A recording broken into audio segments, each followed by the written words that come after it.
एक 4 साल की लड़की को उसकी बुआ बहुत जोर से पीट रही थी। क्यों पीट रही थी? क्योंकि वो 4 साल की बच्ची कहती है कि मैंने बद्रीनाथ को देखा है और बद्रीनाथ बहुत ही प्यारा एक ऐसा स्थान है, वहाँ पर मुझे दोबारा जाना है, मुझे मेरे घर जाना है, तुम लोग मेरे परिवार वाले नहीं हो। वो बुआ उसे इतना पीटती है और उसे इतना समझाती है कि उसे इन बातों को छोड़ने पर मजबूर कर देती है। लेकिन 4 साल की उम्र में जब वो कभी बद्रीनाथ गई ही नहीं थी तो फिर उसे कैसे पता बद्रीनाथ ऐसे दिखते हैं।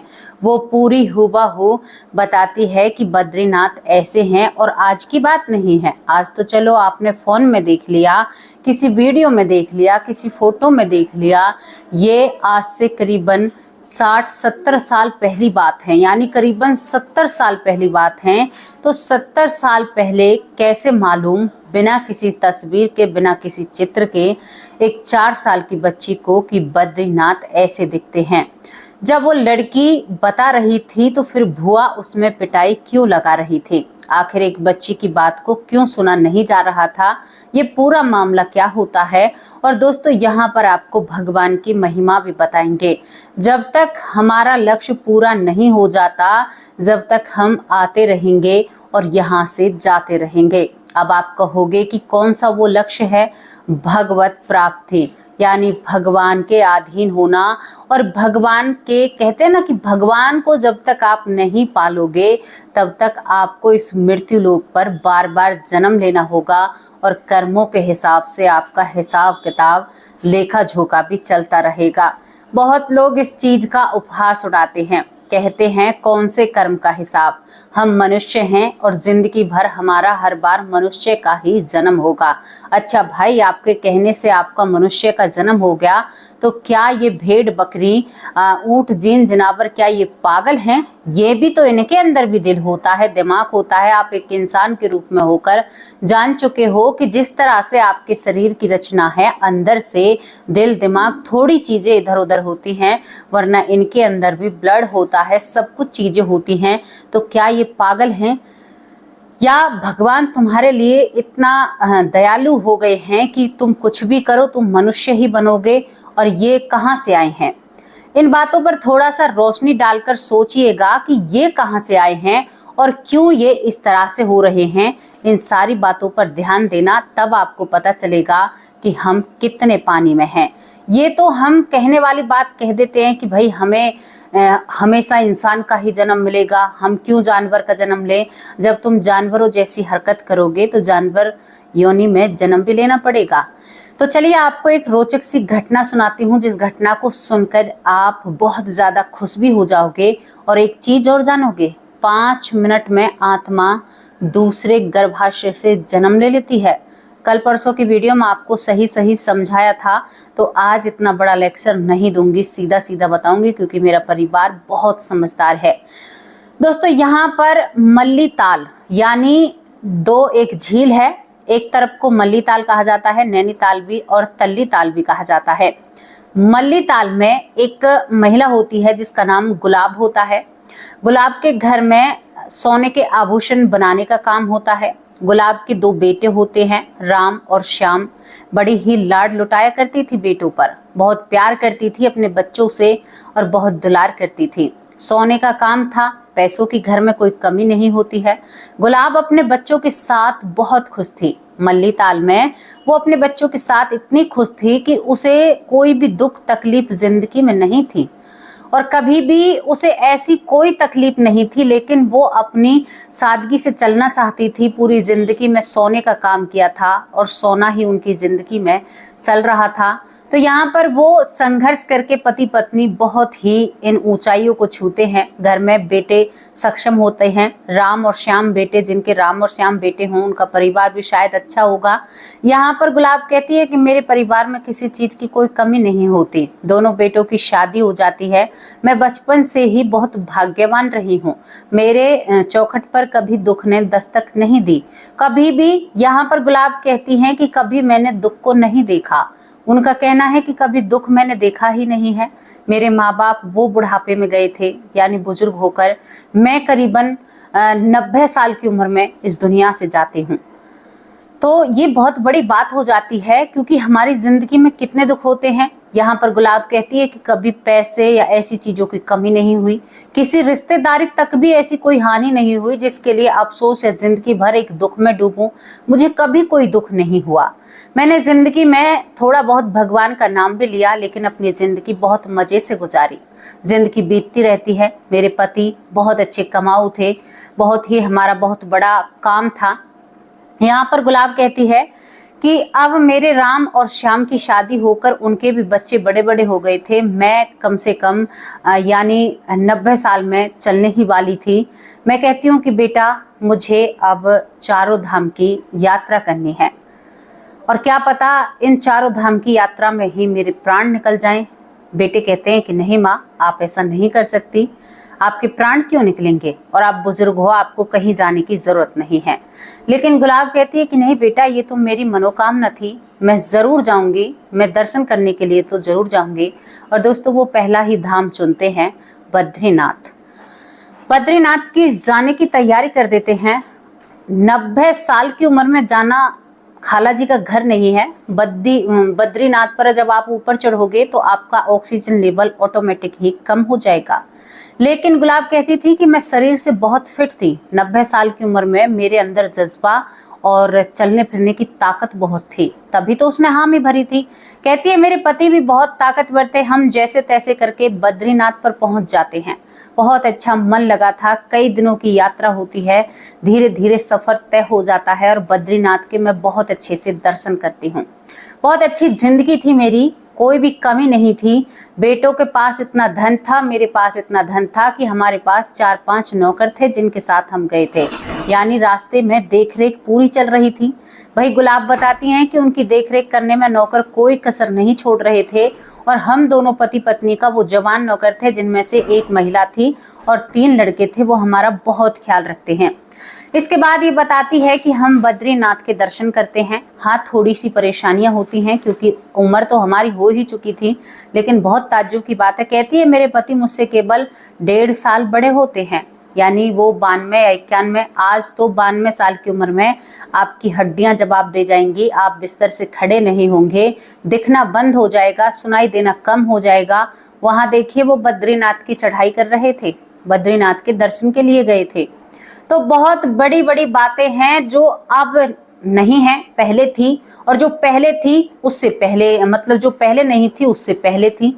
तो समय ना धीरे धीरे धीरे धीरे उस तरह से चल रहा है जिस तरह से भागवत में नहीं लिखा होता है कि इंसान बिल्कुल एक ब्लांत का हो जाएगा, किसी पेड़ के नीचे रह जाएगा, कुएं में पानी नहीं है, नल में पानी नहीं है, पैसों से पानी बिकेगा, आज तो बिछ ही रहा है। अब यहाँ पर ये कहती है कि हम वहां से उतरने का रास्ता तय करते हैं। कई दिन उतरने में लगेंगे, लेकिन तभी शाम के वक्त मेरा पता नहीं क्या मन किया, मैंने अपने पति से कहा। गुलाब कहती हैं कि मैं थोड़ा सा बाहर देखना चाहती हूँ। यहाँ पर वो चल ही रहे थे, लेकिन किसी तरह से उसका ऐसे पैर फिसलता है कि वो खाई में नीचे गिर जाती है। अब वो कहती है कि मुझे खुद को पता नहीं चला मैं कैसे गिर गई खाई में। अब बताओ, 90 साल की गुलाब खाई में गिर जाती है, उसका शरीर भी किसी को नहीं मिलता है। अब यहाँ पर ये सब कुछ खत्म हो जाता है, पिता टूट जाता है, उसके 1-2 साल ही वो जीवित रहा होगा। इसके बाद राम और श्याम को खबर होती है, वहां से सीधा चारों धाम की यात्रा बंद हो जाती है, सीधा घर जाता है। पिता रोता है, बेटा तेरी माँ गुलाब की कहीं पर शरीर भी नहीं पाया है, वो तो बद्रीनाथ में ही रह गई, तुमने ऐसा कहा था, वो सच में ही वहां पर रह गई। बेटे रोने लगते हैं कि नहीं बाबूजी, ऐसा नहीं हो सकता, हमें तो माँ की आदत पड़ी हुई है, हम माँ के बिना कैसे रहेंगे। और बहुत रोते हैं, और वहां पर जाकर उसका पति एक कहते हैं ना कि एक क्रिया करता है, क्रियाक्रम। हालांकि उसकी तो शरीर भी नहीं मिला था, कौन निकाले उस जमाने में, खाई में गिरे हुए इंसान को कौन निकाले, और ऐसी खाई में गिरी थी जहां से बचने की उम्मीद ना के बराबर थी। दोस्तों, एक समझौता करना पड़ता है। आज तो आपके लिए कहते हैं कि सर्च अभियान भी चलाया जा सकता है, सब कुछ किया जा सकता है, लेकिन उस समय में लोगों के साथ जो होता था, घटना घटती थी, उसके लिए कोई सहायता उपलब्ध नहीं थी। अब यहाँ पर ये बातें भूले नहीं भुलाता है उसका पति, जो गुलाब का पति होता है, और ये घटना यहीं पर समाप्त हो जाती है। लेकिन गुलाब की खाई से गिरने के 5 मिनट बाद ही ये घटना शुरू से शुरू हो जाती है। कहते हैं ना कि ये कहानी फिर जन्म ले लेती है। और ये कहानी कहाँ पर जन्म लेती है? उत्तर प्रदेश के मुरादाबाद जिले में एक बिलारी शहर पड़ता है, उसमें ये कहानी जन्म लेती है। और उसमें ये कहानी मधु के रूप में जन्म लेती है। यानी जो यहाँ पर गुलाब थी उसका पुनर्जन्म हो चुका था मधु के रूप में बिलारी शहर में। बिलारी शहर में वो मधु के रूप में जन्म लेती है और जन्म के साथ ही उसके शरीर पर निशान थे, चोटों के निशान थे। सोच कर देखिए एकदम से निशान कैसे पैदा हो सकते हैं। सब कुछ समझने योग्य चीजें होती हैं लेकिन समझ में नहीं आती हैं, समझ नहीं पाते हैं। सोच कर देखिए 5 मिनट का फासला था इसकी मृत्यु में और इस लड़की के जन्म में। पता कैसे चलेगा? ये लड़की खुद बताती है। अब मधु यहाँ पर बड़ी होने लगती है। मधु अपने घर में पैदा हुई थी और यहाँ पर भी ये बहुत अच्छे एक अमीर खानदान में पैदा हुई थी। यानी कि पिछले जन्म में ये खत्री थे, सोने का काम किया करते थे। और इस जन्म में जो मधु होती है ये बहुत अच्छे घर में जन्म लेती है जहाँ पर सभी के कारोबार हैं, सभी बनिया रूप में। अगर आप बनिया को जानते हैं तो बनिया के पास पैसे की क्या कमी। यानी एक बनिया के घर में जन्म लेती है और यहाँ पर भी ऐश और आराम और सुख और समृद्धि, कोई अच्छा ही काम किया होगा। पहली बात तो बद्रीनाथ के दर्शन करते हुए ही उसकी मृत्यु हो जाती है। 5 मिनट में ही बद्रीनाथ, ना ही ये कहीं आगे जो मैं आपको बताऊंगी। जब ये धीरे धीरे बड़ी होती है तो कहती है कि मैं तो मल्ली ताल जाऊंगी, मैं मल्ली ताल में जाऊंगी, मैं यहाँ पर रहूंगी ही नहीं। जब ये 2-2.5 साल की होती है तो मल्ली ताल की जिद लगाने लगती है। घर वाले कहते हैं कि कहाँ मल्ली ताल, कौन से मल्ली ताल? तो ये पूरा एड्रेस बताती है। मल्ली ताल, तल्ली ताल, वहाँ पर मेरी शादी हुई थी, मेरा पति है, मेरे 2 बच्चे हैं राम श्याम, मैं उनसे मिलूंगी, मेरा नाम गुलाब है। सब कुछ बता दिया था। लेकिन अब इसके घर वालों को गुस्सा आता है। गुस्सा किस बात पर आता है? क्योंकि बचपन से ही इसने बहुत परेशान कर रखा था। ये घर वालों को चैन से जीने नहीं देती है तो मधु को थोड़ा सा पीटा भी जाता है। लेकिन मधु ने धीरे धीरे खाना पीना छोड़ दिया था। जब ये 3 से 4 साल की उम्र में चलती है तो ये खाने पीने को छोड़ देती है। कहती है कि मेरे बच्चे तो मुझे बहुत याद कर रहे होंगे, मुझे तो भगवान ने नरक और स्वर्ग भी नहीं देखने दिया। 5 मिनट के अंदर मेरा जन्म हो गया। जब मेरी मृत्यु हुई उसके बाद ही मेरा जन्म हो जाता है माँ आपकी कोख से। 4 साल की उम्र में ये इतना सब कुछ बताने लगती है। जब लड़की दिन पर दिन मधु कमजोर होने लगती है तो घर वाले पैसे से बहुत समृद्ध थे, उनके पास बहुत पैसा था। तो यहाँ पर डॉक्टर के पास दिखाया जाता है। डॉक्टर कहते हैं कि आप इनकी इच्छा पूरी क्यों नहीं कर देते, बच्ची जब इतनी परेशान है। दोस्तों यहाँ पर जब ये यानी कि जब ये इतनी परेशान होती है तो घर वाले फैसला करते हैं कि हम इसको मल्ली ताल लेकर जाएंगे। और इस लड़की को मल्ली ताल ले जाया जाता है जो गुलाब उर्फ मधु थी। अब इसको जब मल्ली ताल ले जाया जाता है तो वहां पर ये अपने घर को खुद ढूंढ लेती है। घर में जाते ही अपने बेटों से कहती है कि बेटा तुम्हें मेरी याद नहीं आई? तो वो कहते हैं कौन हो आप, ऐसे कैसे हमारे घर के अंदर चले आ रहे हो? वो अपने बेटे के गाल पर एक तमाचा रखती है, कहती है कि अपनी माँ को भूल गए हो तुम? तो वो दोनों लड़के हैरान हो, तो उनके पिता से भी बड़े लग रहे थे क्योंकि उनके पिता से बड़े लाजमी हैं। वो मरी थी जब तो पोती पोते बहुत बड़े हो रहे थे उसके। अब यहाँ पर उन लोगों से बर्दाश्त नहीं होता कि वो इस मधु के पिता से कहते हैं कि भाई तुम्हारी बेटी ने हमें थप्पड़ मार दिया, ये कोई अच्छी बात है? यहाँ पर मधु के पिता कहते हैं कि ये हमारी बेटी है लेकिन ये आप लोगों की माँ भी है। अब यहाँ पर सारी कथा बताती है, कहती है कि हम बद्रीनाथ गए थे ना, मैं वहां से फिसल कर इस दुनिया से चली जाती हूँ, मेरी वहीं पर मृत्यु हो जाती है और 5 मिनट बाद ही मैं जन्म ले लेती हूँ। बहुत ताज्जुब की बात है, मरने के 5 मिनट बाद जन्म लेना बहुत बड़ी बात है। पहला ऐसा केस मैं आप लोगों के सामने रख रही हूँ। उसके बाद यहाँ पर ये कहती है कि क्या तुम भूल चुके हो मुझे? तभी ये कहती है तुम्हारे बाबा कहाँ हैं, मैं उनसे बात करूंगी, वो बताएंगे। अब वो देखती है दीवार पर बाबा और माँ यानी जो गुलाब है और गुलाब के पति की तस्वीर लगी हुई है। तभी 4 साल की बच्ची की आंखों में आंसू आ जाते हैं। देखिए कैसी भगवान की माया है। 4 साल की बच्ची एक बुजुर्ग इंसान के लिए रो रही है। फोटो के सामने खड़ी होती है और कहती है जी आप चल बसे, मैं तो आपका यहाँ पर भी पीछा किया है, मैंने तो वादा पूरा किया है, आप मुझे छोड़कर कैसे जा सकते हैं? ये बात सुनकर जो मधु कहती है तो मधु के पिता भी थोड़े से भावुक हो जाते हैं, वो लड़के भी भावुक हो जाते हैं और तभी वो गुस्से में कहती है कि मैं तुम्हारी ही माँ हूँ, क्या मुझे प्रमाण देने की जरूरत पड़ेगी। वो पूरे घर के एक एक कोने को और एक एक चीज को बता देती है। पोती से पोती को लेकर सभी को पहचान लेती है। पोतियां जिनकी शादी हो चुकी थी उन्हें भी बुलाया जाता है, उन्हें देखकर पहचान लेती है, ये छोटी है ये बड़ी है। तो वो लड़के एकदम समझ जाते हैं कि हाँ भाई हमारी माँ आ गई। अब यहाँ पर ये माँ बिचर जाती है, कहती है कि भाई मैं तो अपने इन बेटों के ही पास रहूंगी। यहाँ पर मधु के पिता मधु को छोड़ने के लिए तैयार नहीं, तल्ली ताल में कि भाई मल्ली ताल में कि हम कैसे छोड़ सकते हैं। मधु मानने को तैयार नहीं। वो कहती है कि मैं तो गुलाब के रूप में जीना चाहूंगी, मैं अपने बच्चों के साथ रहूंगी, वहां पर मेरा कौन है, कोई भी नहीं है। वो अपने माँ बाप को भी अपना नहीं मानती है, कहती है कि मेरा वहां पर कोई नहीं है, मैं तो यहीं पर रहूंगी अपने परिवार, अपने पोती पोते नाती पोतों के साथ में। पोती पोतों पर बच्चे भी हो चुके थे। सोचिए आप, इतने बड़ा परिवार था उनका। अब यहाँ पर पिता कहता है कि नहीं मैं नहीं छोड़ूंगा। बेटे कहते हैं छोड़ दीजिए ना हमारी माँ को। तो वो कहता है तुम्हारे लिए एक रात यहाँ पर ठहर सकता हूँ। वहां पर वो 2 दिन ठहरते हैं, खाना पीना उनके लिए किया जाता है। वो अपने बेटों को अपने हाथों से खाना खिलाती है, वो बेटे जिनके शायद नाती पोते भी हो चुके थे। बड़ी हैरानी की बात होती है ना, नाती पोते हो गए हैं, उनको वो खाना खिला रही है और कहती है कि बड़े दुबले पतले हो रहे हो, ठीक से खाना नहीं खाते, ए बहू अच्छे से खाना नहीं देती क्या मेरे बेटे को। इस तरह से अपने बेटों की बहू में डांट लगाती है। एक अमीर परिवार जहाँ पर नौकर चाकर काम करते हैं। दोस्तों यहाँ पर मधु 2 दिन बाद जब उसके पिता ले जाने की जिद करते हैं तो मधु बहुत भावुक होती है। अच्छा, बच्चों के सामने एक और चीज दिखा रही थी कि मैं तुम्हारे सामने रो नहीं सकती ना, तुम सब तो बड़ी हूं ना मैं, क्योंकि 4 साल की बच्ची थी। अब जबरदस्ती उसे ले आया जाता है यहाँ बिलारी में आकर वो बहुत ही ज्यादा रोती है, कहती है कि नहीं मुझे तो मल्ली ताल में ही रहना है, वहां बहुत खूबसूरत जगह है, यहाँ पर मेरा मन नहीं लगता, मैं यहाँ पर कैसे रह सकती हूँ। पिता ने साफ साफ कह दिया था कि हम एक बार मिलवा चुके हैं, दोबारा हम लेकर नहीं जाएंगे। दोस्तों उसके बाद भी एक और चीज बहुत हैरान भरी होती है कि जो 2 बेटे थे राम और श्याम, वो दोबारा कभी अपनी माँ से मिलने के लिए नहीं आते हैं। शायद वो इस रिश्ते को आगे बढ़ाना नहीं चाह रहे थे।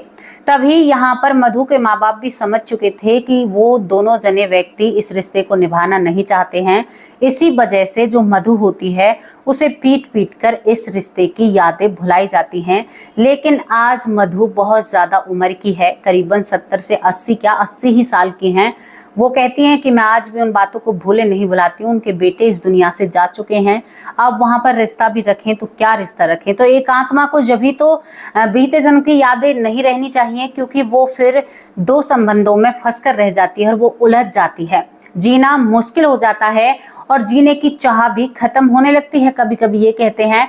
क्योंकि मधु ने कई सालों तक वियोग सहा था अपने बेटों का, उन बेटों ने पीछे मुड़कर नहीं देखा था, जबकि वो अपने परिवार को लेकर वहां पर पहुंच गई थी। मधु जी बताती हैं कि जैसे जैसे मैं बड़ी होती हूँ, आज तो वो तुतलाती हैं, कहती हैं कि जैसे जैसे मैं बड़ी होती हूँ मुझे इस समाज की सच्चाई सामने आने लगती है। मैं सोच में पड़ जाती हूँ अगर बेटों को मेरी जरूरत होती तो वो जरूर मुझसे दोबारा मिलने के लिए आते, लेकिन उन्होंने पीछे मुड़कर कभी भी नहीं देखा, वो कभी मेरे पास नहीं आए। तो इसी वजह से मधु कहती है कि मैं अपनी जिंदगी से समझौता करती हूँ। मधु को मधु की भुआ जी ले जाती है, बड़ी पिटाई करती है, उसे मारा जाता है, पीटा जाता है, लेकिन वो भूलती तो नहीं है। लेकिन अब बातों को कहने से बंद हो जाती है। उसे मालूम हो जाता है कि मेरा अपना कोई भी नहीं है। बहुत दिनों तक तो वो अपने माँ बाप से भी गुस्सा रहती है कि माँ बाप मुझसे प्यार नहीं करते, मुझसे कोई भी इस परिवार में प्यार नहीं करता। क्या बीतती है एक आत्मा से, ये तो मैं आपको अपने लफ्जों में बयान नहीं कर सकती, क्योंकि आप मधु की आत्मा से ही लगा सकते हैं। एक अमीर परिवार में थी, दोबारा भी अमीर परिवार में आती है, 5 मिनट में पुनर्जन्म हो जाता है। बहुत हैरानी की बात है। एक और घटना हमने आपको सुनाई थी जहां पर एक जवान महिला की दूसरी जवान महिला के शरीर में आत्मा प्रवेश करती है। तो भैया इस संसार में कुछ भी हो सकता है, संसार सागर है। कहते हैं संसार वो सागर है जिसे हम कभी माप नहीं सकते, कभी भी हम इसकी गहराई लंबाई इसे नहीं माप सकते। हाँ, हम कहते हैं कितना बड़ा है, ये है वो है, लेकिन चलकर जाओगे तो पता चलेगा। ये स्टोरी हमें बताती है कि अच्छा होता है किसी किसी को ही पुनर्जन्म याद रहता है। अगर हर किसी को पुनर्जन्म याद रह जाए तो शायद लोग दुख के और शोक के, कहते हैं ना कि एक सागर में डूब जाएंगे। क्यों दुख नहीं होगा? जब अपने याद करने से बंद हो जाते हैं, वो दूसरे जन्म में भी उनको याद कर रही है और वो पहले जन्म में ही भूल जाते हैं, तो आत्मा बड़े गहरे दुख में डूब जाती है। इसीलिए शायद भगवान अपने बच्चों को दुखी ना करने की वजह से उन्हें पिछले जन्म की बातों को याद नहीं रहने देते हैं। प्रॉपर्टी के ऊपर लड़ाइयां होंगी, सब कुछ होगा, फिर तो सब ये कहेंगे ये मेरा है, ये मेरा है, और कैसे व्यवस्था खराब होगी आप लोग समझ सकते हैं। कैसी लगी आप लोगों को स्टोरी पुनर्जन्म की? अपनी राय कमेंट बॉक्स में जरूर रखना। भगवान के दर पर मृत्यु हुई थी तो 5 मिनट में एक अच्छे परिवार में पहुंच गई। मैंने कहा था ना एक दिन, जो इंसान थोड़ा सा भी भक्ति करेगा ना, उसे दूसरा जन्म मनुष्य का ही मिलेगा। इस भक्ति के जरिए दूसरे जन्म में भी आपको एक और मौका दिया जाएगा कि जल्दी से आप भगवत प्राप्ति करो, आप अच्छे कर्म करो। अगर आपने फिर बुरे कर्म किए तो फिर आपका बिल्कुल बेड़ा गर्क हो जाएगा। आप अच्छे कर्म और भक्ति करोगे तो आपको भक्ति के इतना पास जन्म दिया जाएगा कि आप उसे देख देख कर भक्ति करो। आपको माहौल ऐसा दिया जाएगा जहां पर रोज पूजा पाठ भक्ति हो रही है, तो क्या आप भक्ति नहीं करोगे? जो निशाचर होते हैं वो वहां पर भी मुकर जाते हैं और फिर जाते हैं। भगवान पूरी कोशिश करते हैं आपको बदलने की, या आपके हाथ में होता है कि आप कितना बदलना चाहते हो। कैसी लगी आप लोगों को स्टोरी? अपनी राय कमेंट बॉक्स में जरूर रखना। अब आप लोगों से विदा लेती हूँ। शाम को हाजिर होंगी एक सच्ची और अच्छी स्टोरी के साथ। तब तक के लिए नमस्कार, जय हिंद, जय भारत।